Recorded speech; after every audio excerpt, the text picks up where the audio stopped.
Assalamualaikum warahmatullahi wabarakatuh. Selamat malam, saya Haikal Muhammad Bigri dari Prodi Teknologi Kelautan, Politeknik Kelautan dan Perikanan Pangandaran.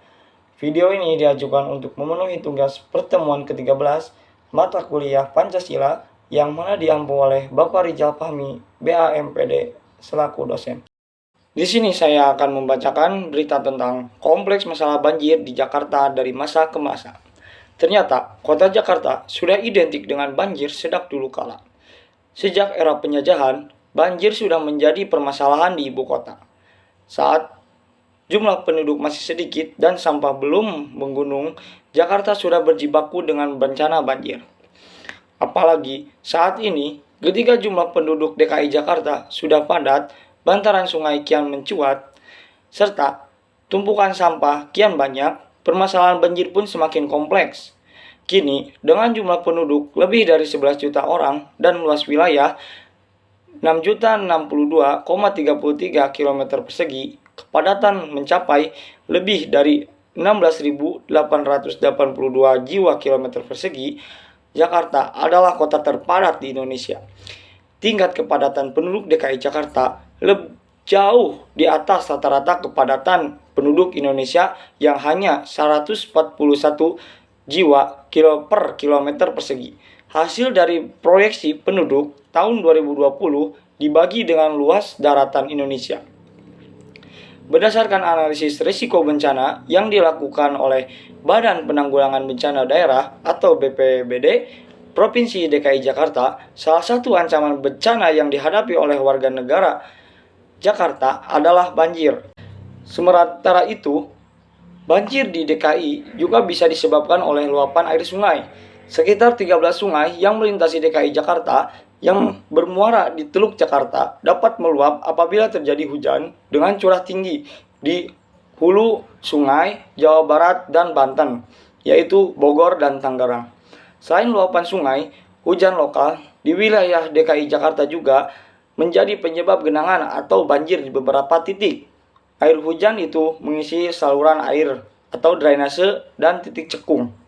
Hujan dengan intensitas tinggi dan durasi yang cukup lama menyebabkan air tidak dapat tertampung seluruhnya di drainase, sehingga air meluap dan menyebabkan genangan atau banjir.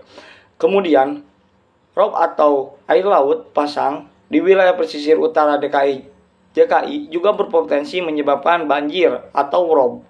Sejak 1621, banjir Jakarta pada 1921 menjadi bencana pertama di era kekuasaan VOC di Nusantara. Tepatnya pada masa kepemimpinan Gubernur Jenderal Jan Peter Jones Kern. Saat itu, banyak rumah warga yang terbuat dari kayu sehingga mudah terhanyut. Ketika banjir melanda Batavia, struktur jalannya pun masih belum beraspal, sehingga sangat sulit untuk dilalui sepeda atau dokar. Sebenarnya, Belanda sudah pernah membangun kanal sejak 2 tahun sebelum bencana banjir ini terjadi. Namun, usahanya gagal karena Belanda tidak mengetahui letak geografis dan struktur topografi Jakarta kala itu. Saat itu, sebagian besar daerah Batavia masih berupa rawa dan hujan liar, sehingga sering tergenang air dari beberapa sungai yang meluap saat hujan deras, terutama Kali Ciliwung. Pada saat kepemimpinan Gubernur Jenderal Johan Mestakure di Batavia, banjir besar kembali melanda. Penyebab karena hujan deras dan luapan air sungai, terutama Kali Ciliwung dan kiriman air dari hulu di BWT Jero Bogor. Kanal yang tersumbat oleh pasir membuat kanal tidak berfungsi saat banjir melanda. Johan Mestakure telah membangun beberapa kanal tambahan, tetapi usahanya gagal karena kanal selalu dipenuhi sampah, lumpur, dan pasir. Ada beberapa lagi banjir pada tahun 1960 sampai 2007, pasca Republik Indonesia Merdeka, juga masih terjadi banjir di DKI. Pada bulan Februari 1960, banjir terjadi di pinggiran kota Jakarta. Daerah pinggiran Grogol mengalami kebanjiran hingga lutut dan pinggang. Ini adalah krisis pertama untuk Presiden Soekarno. Kemudian, banjir besar terjadi pada 1996 yang mana 5.000 hektar lahan terendam banjir. Banjir besar juga terjadi pada tahun 2007. Kerugian dari kerusakan infrastruktur dan pendapatan negara kurang lebih mencapai rupiah 5,2 triliun dan 190.000 orang jatuh sakit akibat banjir. Sekitar 70% lahan di Jakarta terendam banjir dengan air tinggi 4 meter di sebagian wilayah kota. Banjir 2013 sampai banjir 2018, bencana banjir yang melanda Jakarta dan sekitarnya pada pertengahan Januari 2013 yang menyebabkan Jakarta dinyatakan dalam keadaan darurat. Banjir ini sebenarnya sudah dimulai sejak 2012, kemudian mencapai puncaknya pada Januari 2013. Banjir yang melanda DKI Jakarta sejak 9 Februari 2015 terjadi akibat curah hujan yang tinggi yang melanda Jakarta dan sekitarnya. Sejak 8 Februari 2015, banjir Jakarta 2018 adalah rangkaian banjir di Jakarta pada sekitar puncak musim hujan pada 5 Februari dan 15 Februari 2018.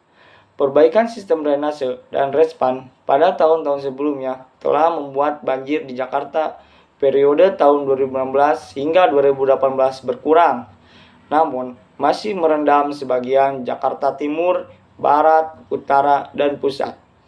Menurut data BPBD, Jakarta diperkirakan 53 RW di 18 kelurahan wilayah Jakarta tergenang banjir.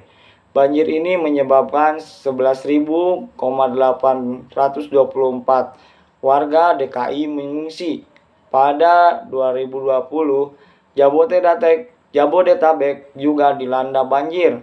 Banjir yang melanda Jakarta, Bogor, Depok, Tangerang, Bekasi, dan sejumlah daerah di daerah lain Pulau Jawa sejak 1 Januari 2020.